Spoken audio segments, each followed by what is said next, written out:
En France, on compte 9 espèces de pics, et dans ce premier épisode, on ne parlera que des pics de couleur noire. Le pic noir, le pic épêche, le pic marre, le pic épéchette, le pic tridactyle et le pic à dos blanc.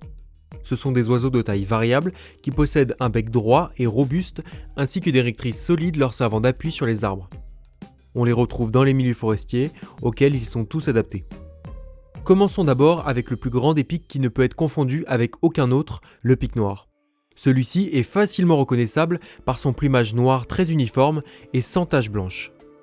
La calotte du mâle est entièrement rouge, contrairement à la femelle dont seul l'arrière de la tête est coloré. Passons maintenant aux pics épêche, épéchette, marre et à dos blanc.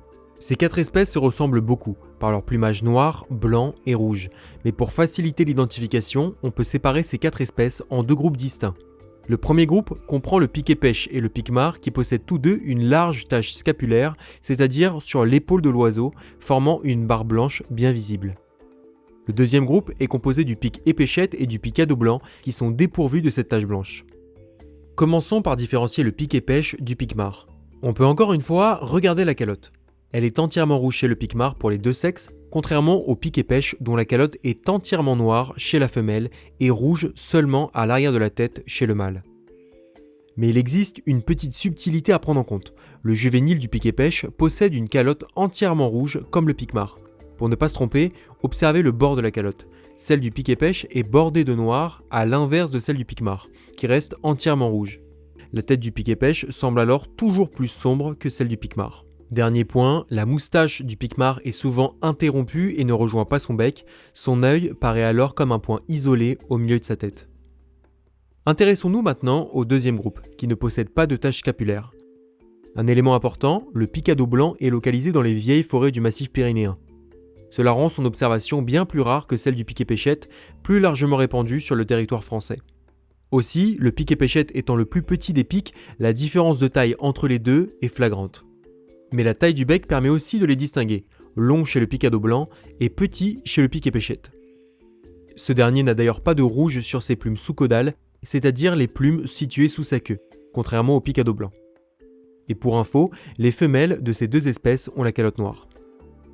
Le dernier pic est le pic tridactyle. Ce dernier est localisé dans une petite partie du massif des Alpes, il est alors très rare à observer.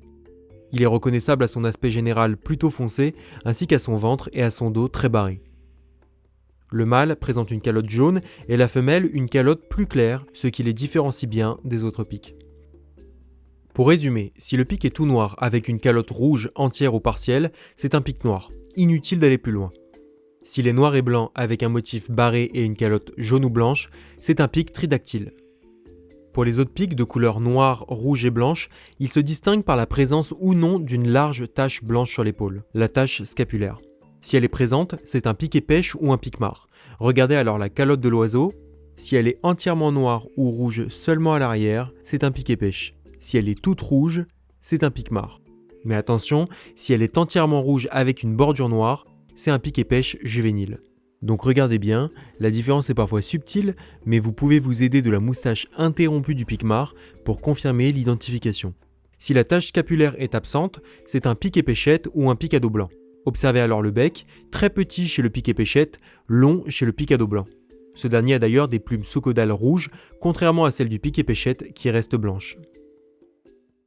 Allez, c'est parti pour les exos et la correction est présente dans la description.